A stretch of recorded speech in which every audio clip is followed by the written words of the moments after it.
tout à l'heure. à la Nation. Il y aura une prise de parole des organisateurs et des initiateurs de la marche.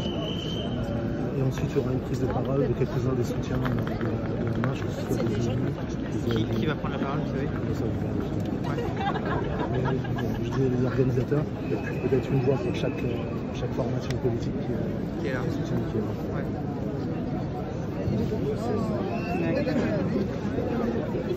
Ok. Du coup, comme je suis arrivé, je vais sans doute vous faire répéter les choses que vous avez déjà dit. Oui, comment vous réagissez voilà, aux discussions, aux polémiques qu'ont soulevées l'organisation de cette marche?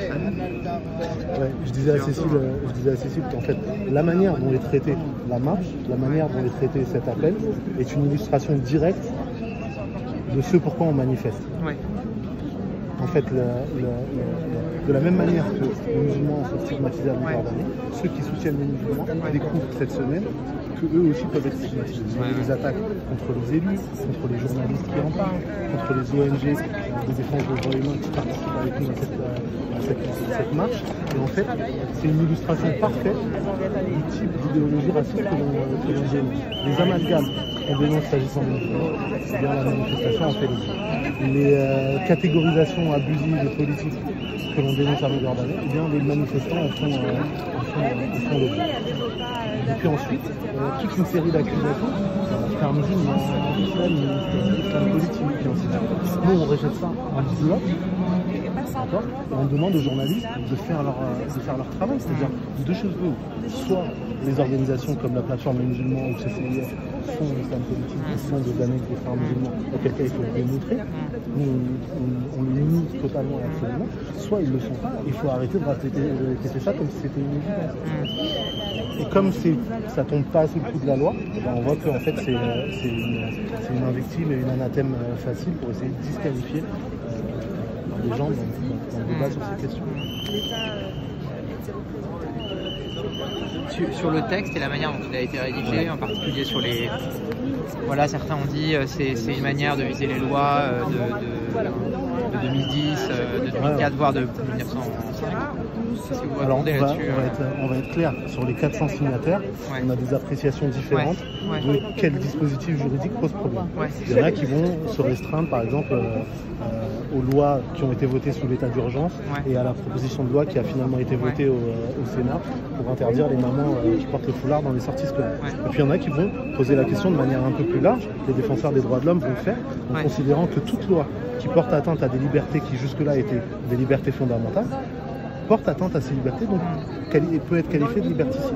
Nous, ce qu'on demande, c'est quelque chose de très simple. On considère que les lois qui sont votées au nom de la laïcité, au nom de la sécurité, au nom de la lutte contre la radicalisation, et ainsi de suite, eh bien, ces textes juridiques doivent faire l'objet d'un bilan, comme toutes les lois. Donc quand on dit les lois de 2004, ou les lois de 2010, ou les lois de 2015 doivent être évaluées, c'est vrai pour toutes les lois de manière générale, mais nous ce qu'on observe, que ce soit à la LDH ou au CCIF ou à la plateforme, c'est que il y a le champ d'application de ces lois, par exemple école publique, interdiction des signes religieux, ça il n'y a personne qui discute plus de ça, mais par contre il y a une interprétation abusive de ces lois en dehors de leur champ d'application. Par exemple, 60% des discriminations qui sont résolues par médiation par le CCIF le sont parce qu'il y a une interprétation abusive de la loi de 2004. C'est quoi une interprétation abusive? Ça veut dire par exemple on est à l'université et on interdit l'accès à un TD à une jeune femme qui porte le foulard. Bah, c'est abusif parce que la loi de 2004 elle s'applique que dans le primaire et le secondaire, pas à l'université.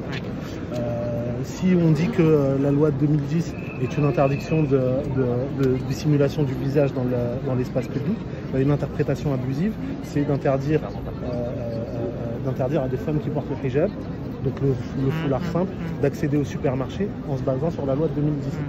Donc c'est important d'évaluer d'abord l'impact de ces lois dans leur champ d'application théorique et dans leur champ d'application réel, qui est parfois abusif. Vous attendez combien de personnes là aujourd'hui? Là, dans les premières estimations, on attend un peu plus de 10 000 personnes, mais ça c'est juste les gens qui s'étaient manifestés sur les réseaux et ainsi de suite. On aura un comptage, je pense, un peu plus précis en fin de manif. le parcours est suffisamment long pour que ces estimations soient meilleures. Le fait qu'il y ait un certain nombre de signataires qui se soient retirés, soit qui ait dit je viens pas manifester, soit qui ait dit je veux retirer ma signature. On a eu que 2 retraits de signatures.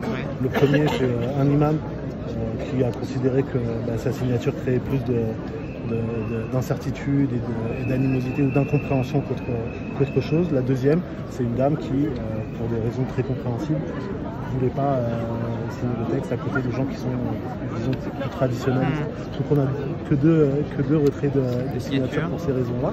Et puis après, il y a un certain nombre d'atermoiements de la part de députés ou d'élus ou de personnalités qui se reposent la question, une fois qu'ils sont sous pression des invectives, notamment de l'extrême droite. C'est-à-dire qu'il y a des attaques très fortes, ça on le disait tout à l'heure, contre des élus. Est-ce que vous êtes sûr que vous les signez avec des islamistes?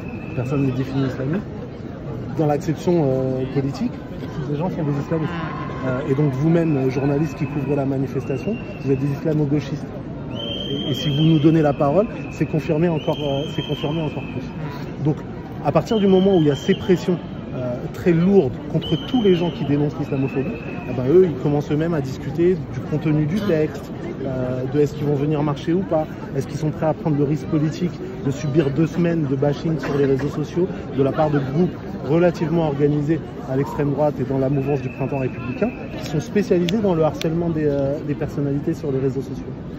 Donc il y a des gens qui rediscutent, par exemple, de certaines formulations du texte, d'autres qui vont discuter des signataires. Mais ça, c'est très spécifique à cette manifestation. Jamais, dans une manif contre la réforme des retraites ou pour des questions de sécurité ou autre, on va dire « Ah ouais, on signe qu'avec des gens avec qui on est d'accord. » Et c'est pour ça que tout à l'heure, je disais que le traitement politique et médiatique de la manifestation est une très bonne illustration du traitement politique et médiatique de la question musulmane de manière générale. Ok. Merci. Je vous en prie. Oui.